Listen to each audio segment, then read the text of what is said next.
habits are a big part of who we are. What we do habitually makes up much of what we do entirely. In fact, it's estimated that up to 70% of our waking behavior is made up of habitual behavior. People are highly variable, and if you can't form one habit easily, it doesn't mean that you can't form other habits easily. It takes 21 days to form a habit. Some people say 18, some people say 21, some people say 30 days, some people say 60 days. So which one is it? Does it depend on the habit that one is trying to form, or does it depend on the person that's trying to form the habit? There's a study published in 2010, first author Lally, L-A-L-L-Y. This study found that for the same habit to be formed, it can take anywhere from 18 days to as many as 254 days for different individuals to form that habit. So what I'd like to do is to take the scientific literature of how the nervous system learns and engages in neuroplasticity and apply that to habit formation, habit maintenance, and if so desired, how to break particular habits.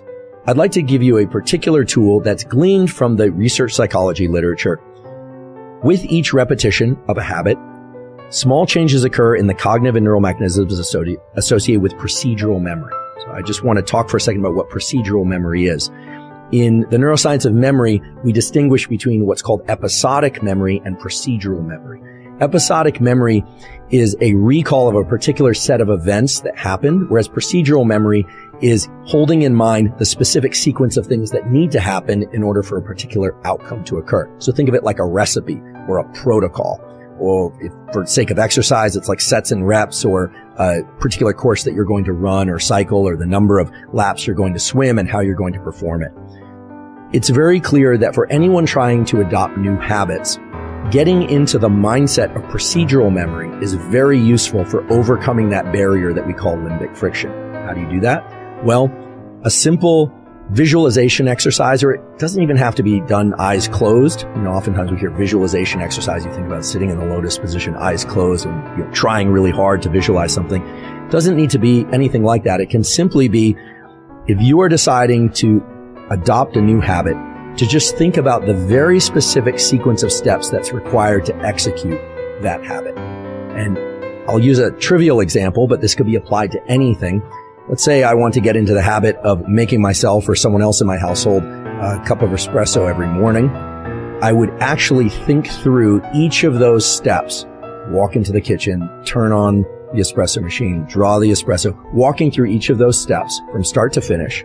And it turns out just that simple mental exercise done once can shift people toward a much higher likelihood of performing that habit regularly, not just the first time, but as they continue out into the days and weeks that follow.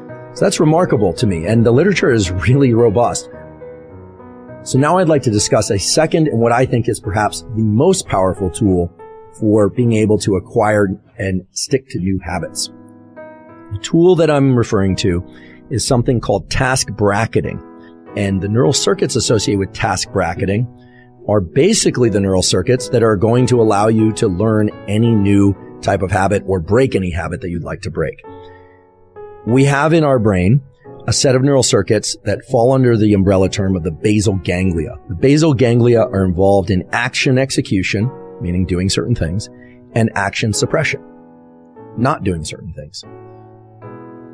In the experimental realm, these are referred to as go, meaning do, or no go, don't do certain things. And some of us fall more into the category of we find it very easy to do certain things, but harder to not do other things. Some people have a lot of no-go type circuits that are very robust, and they have a lot of behavioral constraint, but they have a harder time getting into action. And some people have a perfect balance of both, but I've never met one of those people. Task bracketing involves a particular set of neural circuits within the basal ganglia. We have particular circuits in our brain that are devoted to framing the events that happen just before and as we initiate a habit, and just after and as we terminate a habit. In other words, it acts as a sort of marker for the habit execution, but not the execution of the habit per se. This is very important because task bracketing is what underlies whether or not a habit will be context dependent or not. whether or not it will be strong and likely to occur even if we didn't get a good night's sleep the night before, even if we're feeling distracted, even if we are not feeling like doing something emotionally, or if we are, completely overwhelmed by other events.